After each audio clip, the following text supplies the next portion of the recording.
تو میرا چونکہ بلٹ اپ بریلوی مکتبہ فکر میں ہوا، لہٰذا وہاں پر تو بغض علی کا کوئی سوال ہی نہیں پیدا ہوتا. شاید کسی درجے میں غلو سیدنا علی کے بارے میں موجود ہو، بغض کا تو سوال ہی پیدا نہیں ہوتا. تو میں اکثر پریشان ہوا کرتا تھا کہ یہ بغض علی والے لوگ کون ہیں، کیا دنیا میں موجود ہیں؟ اور جب ہم محبت علی میں غلو کی بات کرتے تھے تو ہمارے بریلوی علماء کہا کرتے تھے کہ احمد رضا بریلوی صاحب المتوفا 1340 ہجری، ان کی کتاب آپ پڑھ لیں رد الرافضہ. تو یہ رافضی جو ہے نا، اہل تشیع، یہ ہے غلو کرنے والے لوگ. اور جب ہم پوچھتے کہ یہ جو بغض رکھنے والے لوگ کون ہیں، وہ کہتے ہیں جی وہ تو سیدنا علی کے زمانے میں گزر گئے، خارجی لوگ تھے. اور پھر اس طریقے سے خاموش کروا دیا کرتے تھے. حتیٰ کہ 1995 میں جب میں انجینئرنگ یونیورسٹی کے پہلے سال میں پڑھتا تھا، مجھے پہلی دفعہ یہ بات پتہ چلی کہ دنیا میں ایسے لوگ بھی موجود ہیں جو یزید کو رحمہ اللہ کہتے ہیں اور حسین کو نعوذ باللہ باغی کہتے ہیں. استغفر اللہ و اتوب الیہ ولیعوذ باللہ تعالی. اور اسی کانٹیکسٹ میں کچھ دیوبند علماء کی بکس سامنے آئیں، اور اسی طریقے سے اہل حدیث حضرات کی تقاریر اور ان کی کتابیں. اور پھر اسی دوران مجھے جنگ جمل، جنگ صفین، جنگ نہروان کے بارے میں تھوڑا سا آئیڈیا ہوا. تو ہمارے بریلوی مکتبہ فکر کے علماء نے کہا کہ یہ صحابہ کی جو جنگیں ہیں، مشاجرات ہیں، اس میں بات کرنے کی ضرورت نہیں ہے، خاموشی اختیار کریں. تو انہوں نے وہ جس کو کہتے ہیں نا مٹی پاؤ، حق کو چھپا لو، جو علماء یہود کا کردار ہوا کرتا تھا، حق کو چھپانا. سورۃ البقرہ میں اللہ تعالیٰ نے لعنت فرمائی ہے آیت نمبر 158 اور 159 میں کہ جو حق چھپاتے ہیں ان پر اللہ کی لعنت، فرشتوں کی لعنت اور تمام لعنت کرنے والوں کی لعنت والعیاذ باللہ تعالی. تو یہ ایسے علماء کو میں علماء کرام نہیں، علماء کرائم کہتا ہوں. مجرم علماء، ایک ہے علماء پرائم، عزت والے علماء، اور ایک ہے علماء کرائم. اس پہ بھی میرا مسئلہ نمبر 141 ریکارڈ ہے اہل سنت پاک.com پہ، ڈفرنس بٹوین علماء کرائم اینڈ علماء پرائم. تو وہ خاموش کروا دیا کرتے تھے. بہرحال وقت گزرتا گیا. 2007 میں قرآن حکیم ترجمے سے پری ڈیٹرمنٹ رزلٹس کے بغیر پڑھنا شروع کیا. آہستہ آہستہ سمجھ آنی شروع ہوئی کہ ہم جن بزرگوں کے عقائد کے اوپر چل رہے ہیں ان کا تو کوئی دور دور تک کتاب و سنت سے تعلق نہیں ہے. تو پھر کچھ عرصہ دیوبند کے ساتھ، پھر 2008 میں جب میں اہل حدیث کے قریب ہوا تو اس وقت بریلوی مکتبہ فکر کے لوگوں نے تانا دینا شروع کر دیا کہ ہاں اب تم اہل حدیث کے قریب ہو رہے ہو تو ان قریب یزید کو رحمہ اللہ کہو گے اور حسین کو باغی کہو گے. تو میرے جیسے بندے کے لیے تو یہ گالی سے کم نہیں تھی چیز. اور کسی حد تک ان کی بات ٹھیک بھی تھی، کیونکہ پوری دنیا میں جس شخص نے ناسبیت کا جھنڈا بڑے لیول پر اٹھایا وہ ہمارے اسی جیلم شہر کے اسی اکیڈمی سے واکنگ ڈسٹنس پہ جو باب بگے کی مسجد ہے اس میں وہ خطیب تھا، فیض عالم صدیقی، قتل ہو گیا بعد میں. تو وہ یعنی وہ ناسبیت جو ہے وہ اس کی یعنی کہ ناسبیت کا امام جو ہے دور حاضر میں وہ جیلم شہر سے تھا. اور الحمدللہ اللہ تعالیٰ نے اسی شہر سے جو ہے وہ حق کی آواز بلند کی ہے کہ پرانے سارے ناسبی اگر قبروں سے باہر نکل آئیں بالفرض اور زندہ والے ان کے ساتھ بھی مل دیں تو الحمدللہ اس حق کی آواز کو اب دبا نہیں سکتے الحمدللہ. تو میری خوش قسمتی کہ میری پہلی ملاقات جس اہل حدیث عالم کے ساتھ ہوئی وہ کٹر حسینی اور ناسبیوں کے خلاف تھے. شیخ زبیر علی زئی رحمہ اللہ المتوفا 1435 ہجری. ان سے میری ملاقات ہوئی 28 مئی 2008 کو، یوم تکبیر والے دن، جس دن پاکستان نے اٹامک بلاسٹ کیے تھے. اس کو 10 سال ہو گئے تھے کیونکہ 1998 28 مئی کو کیے تھے. اور اسی دن میں نے الحمدللہ باقاعدہ طور پر سنت کے مطابق نماز بھی شروع کر دی الحمدللہ. تو پھر ان سے ملاقات کے بعد میں نے 11 جون 2009 کو ان کا ڈیٹیل ایک انٹرویو ریکارڈ کیا، 100 کوسچنز ود شیخ زبیر علی زئی رحمہ اللہ. یہ آپ لکھیں 100 question of engineer Muhammad Ali Mirza with شیخ زبیر علی زئی، کچھ بھی لکھیں، بلکہ شیخ زبیر صاحب کی کوئی بھی ویڈیو لکھیں وہ ساری میں نے ہی بنائی ہوئی ہیں اپنے لیپ ٹاپ کے ذریعے الحمدللہ. میں نے ہی ان کو آمادہ کیا تھا ویڈیوز بنانے پہ. تو وہ 100 سوالات کی ریکارڈنگ ہوئی. بعد میں نے پھر ان کی وفات کے بعد بڑا ڈیٹیل لیکچر بھی ان کے اوپر دیا. مسئلہ نمبر 80 شیخ زبیر علی زئی رحمہ اللہ ایک حق گو عالم دین. ان کے ویڈیو کلپس لگا کے میں نے ان کی تعلیمات کو قیامت تک کے لیے ویڈیوز میں محفوظ کر دیا تاکہ کوئی بعد میں آ کے اس کو ٹیمپر کرنے کی کوشش نہ کرے. اور میں کہتا ہوں پرانے بزرگوں کی باتیں تو آپ کو 10 اقوال ملیں گے, تو فیصلہ کرنا مشکل ہو جاتا ہے کہ احمد بن حنبل نے پہلے کیا کہا تھا اور بعد میں کیا کہا تھا. تو وہ ناسبی کہتے ہیں یہ ان کے بعد کا قول ہے, ہم کہتے ہیں نہیں یہ پہلے کا قول ہے, یہ بعد کا قول ہے. لیکن الحمدللہ یہ ویڈیوز کی برکت اور اس میں ڈیٹس کی ریکارڈنگ کے بعد اب یہ مسئلہ ختم ہو گیا. تو میں نے شیخ زبیر صاحب کو کم از کم اس حوالے سے اللہ تعالیٰ نے مجھ سے کام لیا کہ ان کی تعلیمات کو میں نے محفوظ کر دیا ویڈیوز کی فارم کے اندر, تاکہ ان کے نظریات لوگوں کے سامنے آ جائیں. اسی دوران 2009 کے اندر ڈاکٹر ذاکر نائک کی طرف سے وہ فتنہ اٹھایا گیا, جو میں ان کی بڑی عزت کرتا ہوں, حافظہ اللہ, اللہ تعالیٰ ان کا سایہ مسلمانوں کے سروں پر تا دیر قائم رکھے, ان کی غلطیوں سے درگزر فرمائے, ان کو اپنی اصلاح کی توفیق دے. بہرحال ان سے بہت بڑا بلنڈر ہوا, بلنڈر سے کم لفظ نہیں استعمال کیا جا سکتا, کہ انہوں نے یزید کے لیے رضی اللہ تعالیٰ عنہ کا لفظ استعمال کیا, اور پھر اس طرح کی ان کی ویڈیوز کچھ چھپ کے سامنے آئیں, کچھ پھر اوپنلی سامنے آ گئیں. اچھا, اب میں تو اپنے بھول پن میں یزید کو ہی لے کے چل رہا تھا, یعنی مجھے تو پتہ ہی نہیں تھا کہ اصل مسئلہ تو یزید ہے ہی نہیں ہے, اصل مسئلہ تو ملوکیت ہے. یہ تو پتہ ہی نہیں تھا کہ اس کو ڈیپ ڈگ کریں گے تو اصل چیز سامنے کیا آئے گی, اصل بنیاد کیا ہے وہ تو مجھے پتہ ہی نہیں. لیکن واللہ خیر الماکرین, یعنی مجھے دھکا دے دیا کسی نے اسی معاملے میں کہ نہیں جی نہیں, آپ تو جو ہے وہ حضرت معاویہ بن ابی سفیان رضی اللہ تعالیٰ عنہ کے فیصلے کو چیلنج کر رہے ہیں یزید والے. تو میں نے بھی ایک دفعہ سوچنا شروع کیا, میں نے کہا یہ انہوں نے اس امت کے اوپر یہ تحفہ مسلط کیا, تو بس یہاں سے میری تحقیق مزید شروع ہو گئی, ڈیپ ڈگ کرنا. واللہ خیر الماکرین, اللہ کی خفیہ تدبیر, اللہ تعالیٰ شر میں سے خیر اور خیر میں سے شر نکالتا ہے. تو یہ شر جو تھا میرے خلاف, یہ میرے لیے خیر کا سبب بنا. تو میں نے مزید تحقیق کرنا شروع کی, اور میں اکثر الحمدللہ اس میں کہا کرتا ہوں کہ جیسے اللہ تعالیٰ نے مشرکین عرب سے خالد ابن ولید کو اٹھا کے رومن امپائر اور پرشین امپائر پہ دے مارا اور اس کے ٹکڑے ٹکڑے کر دیے, مجھے بھی اللہ تعالیٰ نے اس سب کانٹیننٹ انڈیا, پاکستان, بنگلہ دیش کی ایک گمراہی والے کلچر میں سے اٹھا کے ان رافضیوں اور ناسبیوں کے سر پہ دے مارا علمی طور پر الحمدللہ, اور حق لوگوں تک واضح کیا. ذالک فضل اللہ یؤتیہ من یشاء, یہ اللہ کا فضل ہے جسے عطا فرمائے الحمدللہ. یہ ریسرچ پیپر نمبر 5B, واقعہ کربلا کا حقیقی پس منظر, 72 صحیح الاسناد احادیث کی روشنی میں, جس میں 150 روایتیں ہیں, ایک ایک نمبر کے اوپر کئی روایتیں ہیں. غدیر خم کا اس میں نمبر 33 ہے, اس میں میں نے 8 طریق جمع کیے ہیں, وہ آج میں انشاءاللہ بیان بھی کروں گا.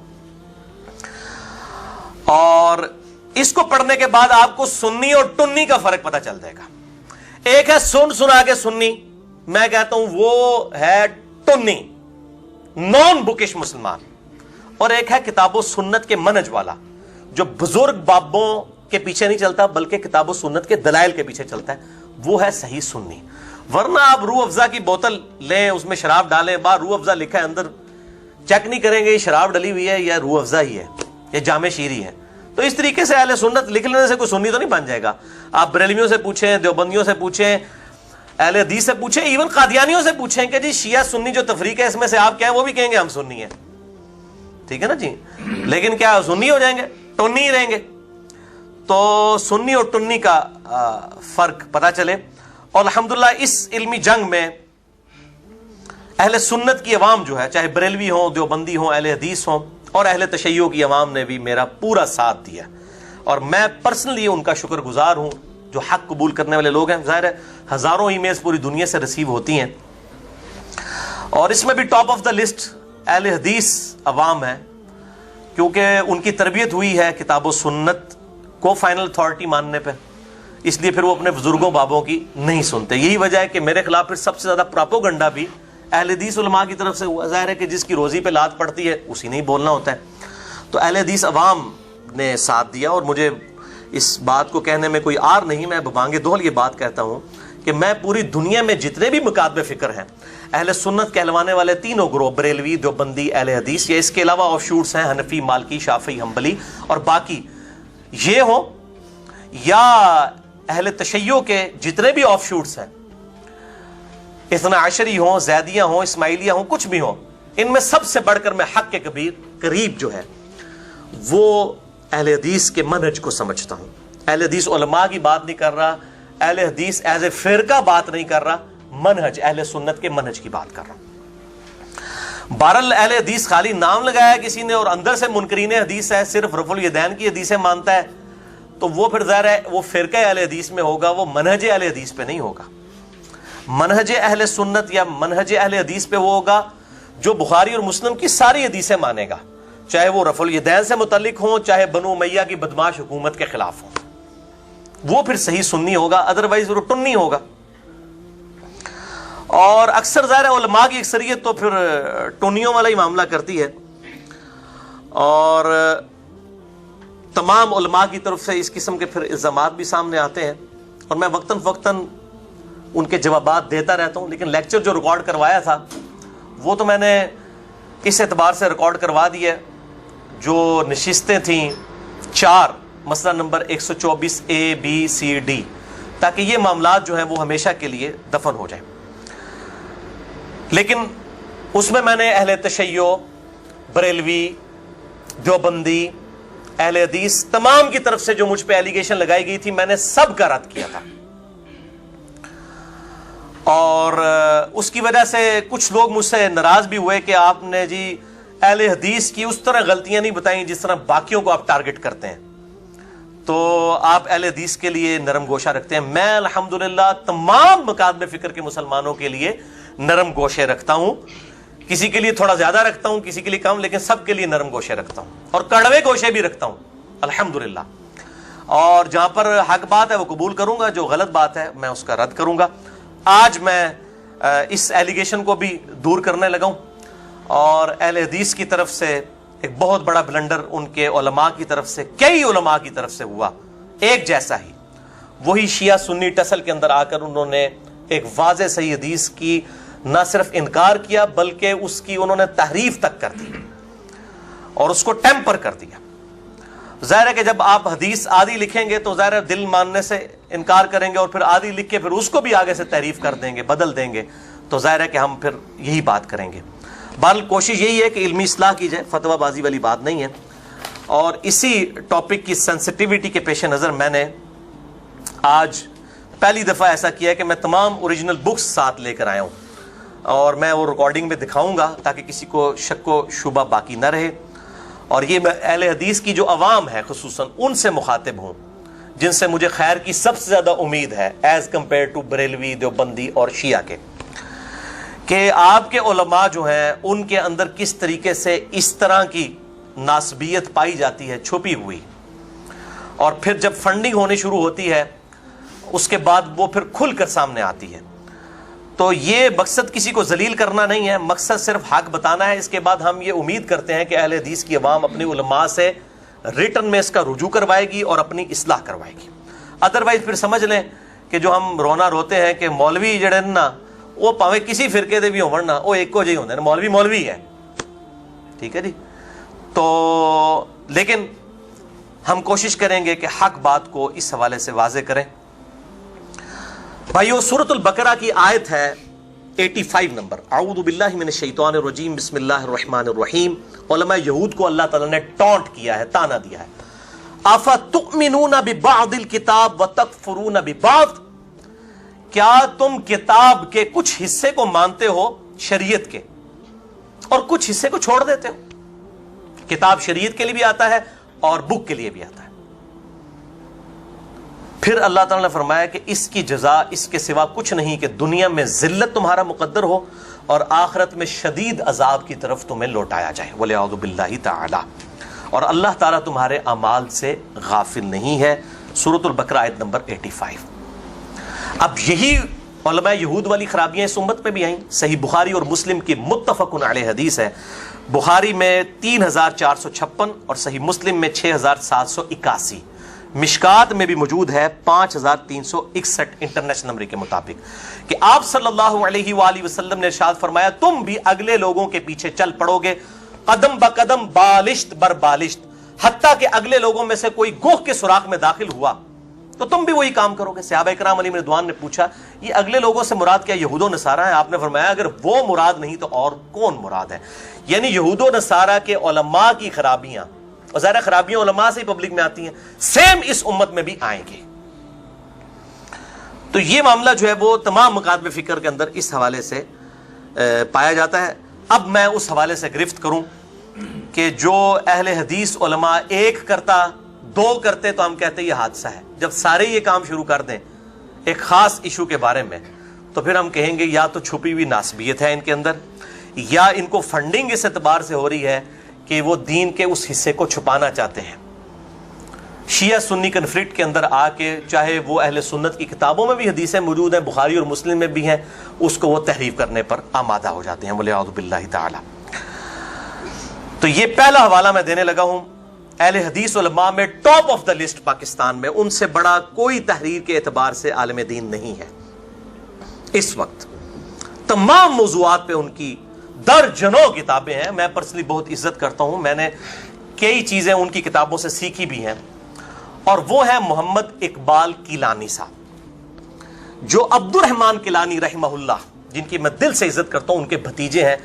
یہ میرے بھائیوں ان کی کتاب ہے محمد اقبال کیلانی صاحب کی. بے شمار کتابیں ہیں ہر ٹاپک پہ, روزوں کے مسائل, درود شریف کے مسائل, اسی طریقے سے عذاب قبر کے سے ریلیٹڈ, قیامت سے ریلیٹڈ. یہ ہے ان کی کتاب فضائل قرآن مجید, اور اس کا صفحہ ہے 110, صفحہ نمبر 110.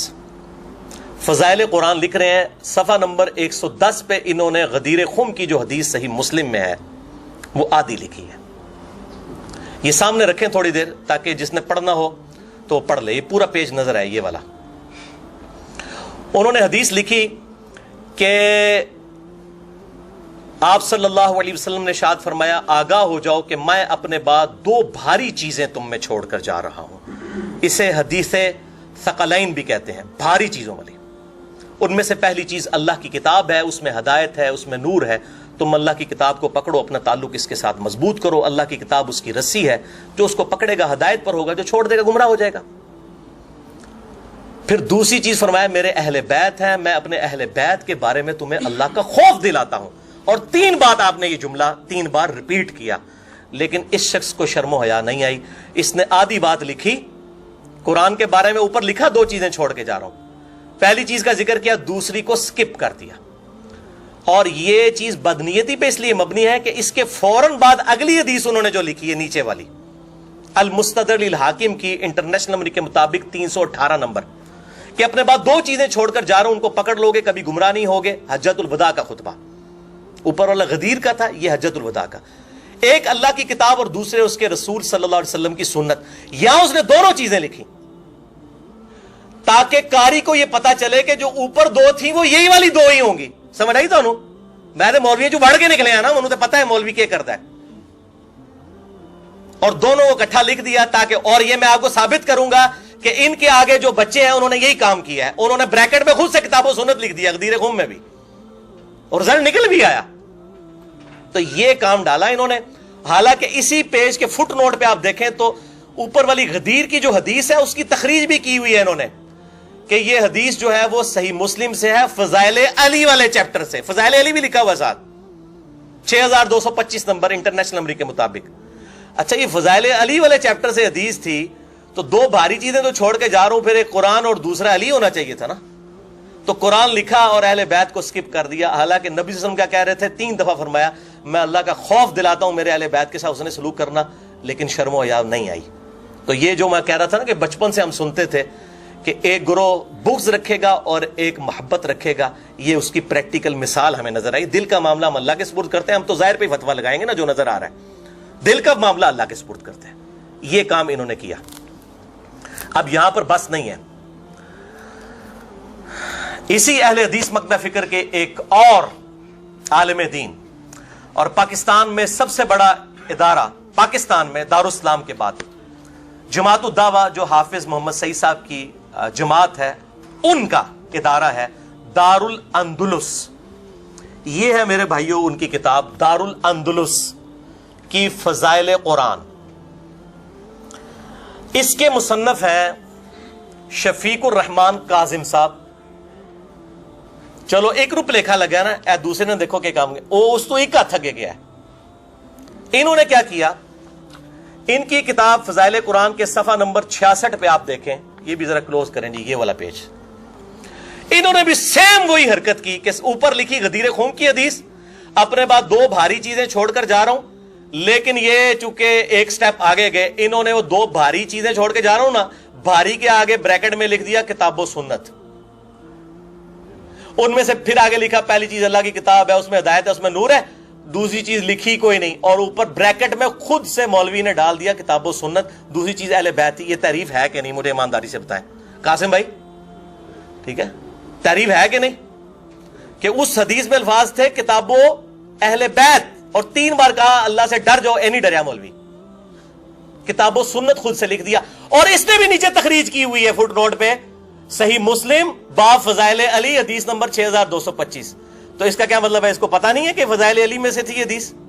اور اس نے بھی وہی چلاکی کی جو اقبال کیلانی صاحب نے کی, اس کے فوراً بعد حدیث جو ڈال دی وہ حدیث امرین, اپنے بعد 2 چیزیں چھوڑ کر جا رہا ہوں, حدیث ثقلین 2 بھاری چیزیں, اور حدیث امرین 2 حکم چھوڑ کے جا رہا ہوں, ایک کتاب اللہ اور سنت. اور تاکہ پتہ چل جائے کہ یہ وہی 2 ہی حدیثیں ہیں, 2 الگ الگ طریق ہیں, حدیث ایک ہی ہے. اور مولویوں اللہ نے تواڈے تے بلاواں چھڑ دتیاں نے, ہن اے تواڈے فراڈ نہیں چلنے, ٹھیک ہے. چلیں یہ 2 کتابیں ہو گئی, اس پہ بھی تر رہا. تیسری کتاب سنیں, جیڑا کٹو ہی لال جے, پنجابی کہتے ہیں جیڑا کٹو ہی لال. یہ جناب تیسری کتاب, یہ دور حاضر میں اقبال کیلانی صاحب کے مقابلے پہ ایک نوجوان لڑکا اٹھا ہے, مجھ سے عمر میں 2 سال وہ چھوٹا ہے, عمران ایوب لاہوری, جماعت الدعوہ سے اس کا بھی تعلق ہے. اس کی بہت کتابیں آ رہی ہیں ہر ٹاپک پہ, بڑی اچھی کتابیں لکھتا ہے, میں مطلب اس کی جو اچھی بات اس کی تعریف کروں گا. اس نے بھی کتاب لکھی فضائل قرآن کی کتاب, ٹھیک ہے جی, اور یہ چھپی ہوئی ہے فقہ الحدیث پبلیکیشن کی طرف سے. اس کتاب کے صفحہ نمبر 64 پر اس نے سیم وہی حرکت کی جو ان کے اپنے علماء نے کی. ظاہر ہے وہ ایک ہی, مطلب ظاہر ہے وہ ایک ٹرینڈ ہے نا جی, وہ ٹرینڈ انہوں نے تو مطلب اہل بیت جدھر مرضی جائیں انہوں نے تو شیعہ کو نیچے دکھانا ہے, چاہے اپنا منہ چپیڑے مار کے سرخ کرنا پڑے. تو انہوں نے بھی اوپر غدیر خم کی حدیث لکھی, صحیح مسلم کی, اپنے بعد 2 چیزیں چھوڑ کے جا رہا ہوں, 2 بھاری چیزیں. پہلی چیز لکھی قرآن, دوسرا سکپ کر دیا, اور ساتھ پھر فوراً دوسری نیچے حدیث لکھ دی, وہی 2 امرین والی حدیث لکھ دی کتاب اللہ اور سنت, تاکہ پتہ چلے کسی کے دماغ میں خیال بھی آئے نا تو کہے گا اوپر. اور میں اس بندے کو میں نے آج سے تقریباً 1.5-2 سال پہلے فون کیا خود, عمران ایوب لاہوری کو, اور میں نے کہا یہ اپنا صفحہ تم پڑھو, یہ تم نے کیا لکھا ہے. کہتا ہے جی ہاں یہ 2 چیزیں. میں نے کہا یہ پتا تمہیں دوسری چیز کیا ہے. کہتا ہے جی سنت ہی ہوگی, کتاباں میں لکھ دے جے. آدھے ہوئے علی کے پاس ڈگری نہیں, وہ تواڈے ڈگری والے سارے کٹھے ہو جان مرے ہوئے زندہ. آئنسٹائن کا مقابلہ نہیں کر سکتے, آئنسٹائن اور نیوٹن ڈگری لینے کی ضرورت نہیں ہوتی. یہ ڈگریاں تے آئنسٹائن اور نیوٹن اتنے پی ایچ ڈیاں ہوندیاں نے, ڈگری نہیں ہے. اے ڈگری والے دا حال تسی ویکھ لو. کہنا جی سنت ہی ہوگی. میں کہا تھلے تخریج ویکھ, اس کے نیچے بھی تخریج ہوئی ہے, باب فضائل علی. تو تیرے دماغ میں نہیں یہ بات آئی یہ کتاب اللہ اور سنت میں فضائل علی کہاں سے آ گیا باب؟ یہ تو 5ویں کلاس کے اسٹوڈنٹ کو بتایا نا, باپ کا نام فضائل علی ہے تو علی کا نام ہونا چاہیے نا, وہ اہل بیت کے بارے میں تھا. یہ جناب آپ کو میں نے 3 حوالے بتائے ان کے, یہ دور حاضر کے. اور یہ نہ سمجھیے گا کہ یہ مطلب ان لوگوں کے حوالے ہیں, مطلب یہ پرانے بزرگ بھی یہی کام کرتے رہے. اور میں اس میں پڑھوں گا انا للہ و انا الیہ راجعون, اور لعنت اللہ علی الکاذبین, جھوٹوں پر اللہ کی لعنت ہو, قرآن حکیم نے کی ہے سورہ ال عمران آیت نمبر 61 میں. یہ کام پرانے بزرگ بھی کرتے رہے ہیں. امام ابن تیمیہ المتوفا 728 ہجری, جن کو شیخ الاسلام کہتے ہیں, اسی مکتبہ فکر کے لوگ, انہوں نے بھی منہاج السنہ میں اپنا حصہ ڈالا ہے. اور اسی حدیث جو حدیث متواتر ہے من کنت مولاہ فہذا علی مولاہ, اس کا انکار کیا, گرچہ ایک جز کا انکار کیا. کہتے ہیں جز کا انکار کیا ہے. میرے بھائیوں دیوبندیوں نے کتابیں لکھی ہیں نا نماز محمدی پہ, وہ صحیح مسلم سے حدیث لے کے آتے ہیں مالک بن حویرث کی, کہ نبی صلی اللہ علیہ وسلم جب نماز شروع کرتے تو دونوں ہاتھ کانوں تک اٹھاتے. بس اتنی حدیث لکھتے ہیں اور کہتے ہیں دیکھو ہم بھی کانوں تک اٹھاتے ہیں. اور آگے پتہ کیا لکھا ہے, جب رکوع میں جانے لگتے تو کانوں تک اٹھاتے, اور جب رکوع سے سر اٹھاتے تو کانوں تک اٹھاتے. یہ حصہ اسکپ کر جاتے ہیں بیچ میں سے. تو آدھی حدیثیں امام ابن تیمیہ صاحب آپ سے جو آج کے لوگ ہیں پچھلے آدھی حدیثیں تو ساری مانتے آئے ہیں, پوری حدیث ماننا بڑا مشکل کام ہے جی. آدھی حدیث مانی ہے, آدھی کا انکار کیا ہے. اچھا جی, حدیث کا تو انکار ہی ہے چاہے آدھی کا ہو. افتؤمنون ببعض الکتاب وتکفرون ببعض. اب یہ سنیں, دور حاضر میں پھر شیخ ناصر الدین البانی رحمہ اللہ المتوفا 1999 عیسوی, جن کو میں دور حاضر میں رحمہ اللہ فوت ہو چکے ہیں, اہل بیت کی محبت کا امام مانتا ہوں. اور میں نے اب البانی صاحب کے جتنے والے دیے نا, آپ میرا یہ جملہ ویڈیو میں ریکارڈڈ موجود ہے, ان قریب سب سے زیادہ نوٹوریس پرسنالٹی اہل حدیث کے ہاں البانی صاحب بن جائیں گے, کیونکہ وہ اتنے محب اہل بیت تھے کہ نہ وہ جمل, صفین, نہروان, بنو امیہ کی بدماشیاں وہ کھل کے لکھتے تھے السلسلہ الصحیحہ میں. کچھ انہوں نے لحاظ نہیں کیا, میں نے اپنے پمفلٹ میں ڈالے ان کی عبارات. محدث اعظم سعودیہ, کچھ عرصہ سعودیہ رہے, پھر سعودیہ والوں سے بھی ہضم نہیں ہو, انہوں نے نکال دیا. یہ بیسیکلی البانیہ کے تھے, بعد میں سعودیہ آئے, پھر سعودیہ سے بھی نکال دیے گئے. اس لیے میں ان کو کہتا ہوں محدث اعظم سعودیہ, تاکہ سعودیہ والوں کے ذرا کان کھڑے ہو جائیں یہ کون ہے. شیخ ناصر الدین البانی رحمہ اللہ, انہوں نے امام ابن تیمیہ پر السلسلہ الصحیحہ میں انٹرنیشنل نمبر کے مطابق 223 نمبر اور 1750 نمبر حدیث میں گرفت کی. آپ وہ گرفت ذرا سنیں, 2223 نمبر حدیث اور 1750. 2223 کے کانٹیکسٹ میں وہ لکھتے ہیں کہ مجھے شیخ الاسلام ابن تیمیہ کی اس حدیث کے انکار کی جرت پر تعجب ہوا. انہوں نے اگلے حصے کا انکار کیا کہ اے اللہ اس سے محبت رکھ جو علی سے محبت رکھے, اس سے بغض رکھ جو علی سے بغض رکھے. کہتے ہیں اے ضعیف ہے, پچھلا حصہ ٹھیک ہے, من کنت مولاہ فہذا علی مولاہ, اور پائیو کیوں ضعیف ہے. صحیح مسلم میں اس سے بڑی حدیث ہے 240 نمبر کتاب الایمان میں, علی سے محبت نہیں رکھے گا مگر مؤمن, علی سے بغض نہیں رکھے گا مگر منافق. اس کو ضعیف ثابت کرو نا, پھر مانیں گے. یہ تو بہت چھوٹی روایت ہے جس کا انکار کر رہے ہو. مسلم والی حدیث کتاب الایمان ہے, اور شکر ہے مسلم ہی چاہ گئی, کسی اور کتاب جو ہوندی مولوی نے کو دینی سی. ایڈے مولوی خود کوئے گئے نا, وہ مسلم شریف دی وینل کوئے گئے نے. اب وہ نہ تھوک سکتے ہیں نا نگل, اور کیونکہ عوام تو لتر مارے گی, عوام کہے گی جناب منکرین حدیث ہو, مسلم شریف جو رفع دین دی حدیثاں دس دیو اے نہیں مندے.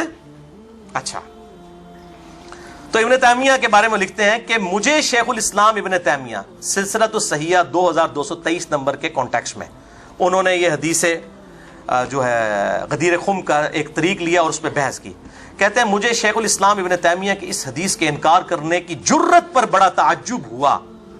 جو کچھ انہوں نے منہاج السنہ میں لکھا, یعنی منہاج السنہ انہوں نے شیعہ کے خلاف کتاب لکھی تھی, پھر وہ کرتے کرتے غلوب میں ہی چلے گئے.